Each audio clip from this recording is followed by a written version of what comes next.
नमस्कार शेतकरी मित्रांनो, स्वागत आहे तुमच्या आपल्या परत एका नवीन व्हिडिओमध्ये। तर मित्रांनो, आज आपल्याला बघायचा आहे कापूस बाजारभाव। आजचा कापूस बाजारभावात मोठा बदल झालेला दिसत आहे शेतकरी मित्रांनो। काय आहे ते बदल आपल्याला या व्हिडिओमध्ये जाणून घ्यायचा आहे। त्याआधी आपल्या चॅनलला नक्की सबस्क्राईब करा। चला सुरू करूया आजचा व्हिडिओ। पहिली बाजार समिती आहे पाथडी नंबर 1, कापूस भेटला 6900 रुपये। पुढची बाजार समिती आहे आपली पुलगाव येथे मध्यम स्टेपल कापसाला भेटला 7455 रुपयाचा भाव। वरोरा शेगाव येथे मध्यम स्टेपल 7300 रुपयाचा भाव। सिंदी सेलू येथे 7480 रुपयाचा भाव भेटला। अकोला येथे 7740 रुपयाचा भाव भेटला। पुढची बाजार समिती आहे अकोला येथे 8010 रुपयाचा भाव भेटला। पुढची बाजार समिती आहे धामणगाव रेल्वे येथे 7250 रुपयाचा हायेस्ट भाव भेटला। जालना येथे 8060 रुपयाचा भाव भेटला। जालना येथे 8006 रुपये।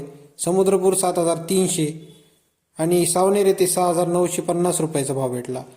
पुढची बाजार समिती अमरावती 7250 रुपये आणि पुढची बाजार समिती आहे आपली जळगाव येथे 8160 रुपयाचा भाव भेटला आणि अहमदनगर येथे 6950 रुपयाचा हायेस्ट भाव भेटला आणि पुढची बाजार समिती आहे आपली